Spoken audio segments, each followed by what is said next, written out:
One Piece of One Piece. In celebration of One Piece reaching 1000 chapters, myself and a whole slew of other amazing content creators have come together to show our love for this incredible series, by each picking one scene or moment from the series and explaining why we love said moment. After this video, make sure to go check out the playlist link below and up top to see everyone else's contributions to this event. And if you also want to take part, then feel free to make your own video and then message me on Twitter so that I can add it to the playlist. Anyway, let's get on with the video. I rather predictably struggled to pick a moment to cover in this video, as there are just so many I love. Dr. Hiriluk's death, Sandy vs Luffy, Shanks meeting Whitebeard, any number of Oden's moments. There are just so many scenes that immediately come to mind.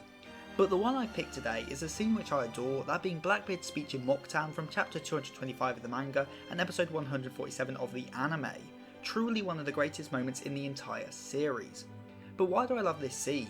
There isn't anything inherently cool or badass about it, we don't get any major plot points revealed, and there isn't even a fight or any kind of action set piece. It is just mere words. But it's those words that make this scene stand out so much to me, as this moment, to me at least, sums up One Piece to an almost perfect extent. One Piece is a story with many themes, but undeniably the strongest of these themes are the themes of freedom and dreams, something Luffy embodies with all his heart. And one thing that all of One Piece's antagonists share is that they all oppose freedom. Kaido makes up his crew of pirates whose wills have been broken, he forces others to give up on their dreams to work under him. Doflamingo is a literal puppet master controlling the lives of those in Dressrosa, and Moria steals people's shadows so that they can never leave the Florian Triangle and can never return to the light. However, there is one antagonist in this story who doesn't oppose freedom. There is one antagonist who embodies freedom just as much as Luffy, and that is Blackbeard. He values freedom and dreams just as much as Luffy, and that is what this scene shows. Blackbeard expresses his amusement at the mere idea that the era of pirates' dreams is over, and praises Luffy and Zoro for standing to their ideals without even needing to raise their fists. And as people laugh at Blackbeard, at what they call his insane ramblings, he just joins in, he laughs alongside them. And it may just be me, but this always reminds me of another scene I almost picked for this video, that being Shanks and the Mountain Bandits, as just like Shanks, he couldn't care less if people laugh at him. As like a true pirate, Blackbeard stands by his ideals no matter what others say. Though I do find it funny that of all people I'm comparing Blackbeard to Shanks, considering how the former will most likely kill the latter by the end of the story, but I think that again only speaks to Blackbeard's drive to reach his goals no matter what. And may I remind you that earlier in this scene we see Luffy think back to Ace and Shanks, the two greatest pirates he ever met up to that point, and I find it funny that Blackbeard led to the death of one and will most likely kill the other. Some great foreshadowing there, Oda. As although yes, Blackbeard is one of the truest dreamers in the series, he is still someone who will kill all who get in his way. And that is once again something that acts to set him and Luffy apart, as they are two people following the same ideals but have taken different paths to do so. Blackbeard tells Luffy to reach for the summit, as only by reaching for the impossible and the unreachable can you meet new fights and challenges that you never would have before. You can't reach the top unless you first try. This scene not only spells out the true ideals of freedom and dreams that are so core to One Piece as a story, but also sets up the incredible similarities between Luffy and Teach and sets them up to be such amazing foils in the future. When we eventually reach the climax of this amazing story and see these two face off, I assure you that this scene will be paramount in setting up what I'm calling right now will be the largest payoff in the entire story.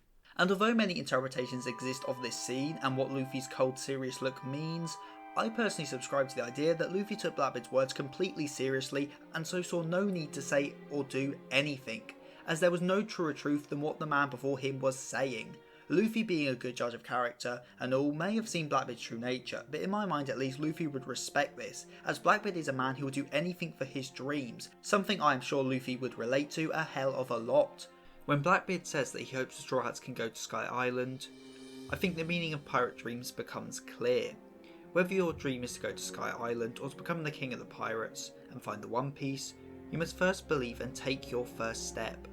Blackbeard believes in dreams, and for that reason he can give nothing but sincere words to someone who follows the same path as him, to a fellow dreamer.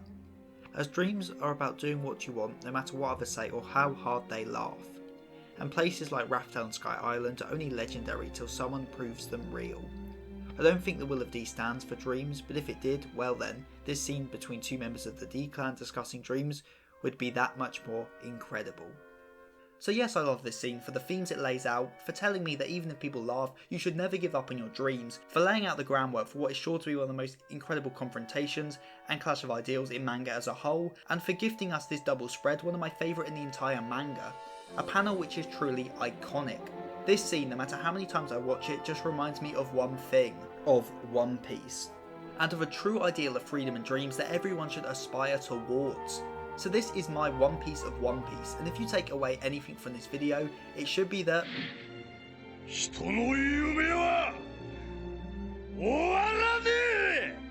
thanks for watching the video everyone, and please I urge you to check out the other videos in this event. I assure you they are all just as good or better than this one. And although I was the mastermind behind this whole event, I have to give a big thanks to the channel NandoVMovies who inspired this event with his own One Marvellous Moment series.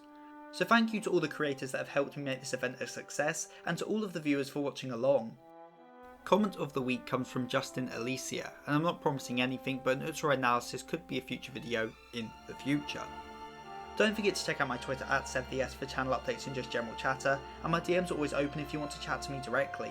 Or check out my Instagram at SevTheSin_cosplay to see my cosplays or random anime merchandise. So with all that said and done, I have been SevTheSin, the Deadly Sin of Geek, and I am signing out. Stay safe everyone.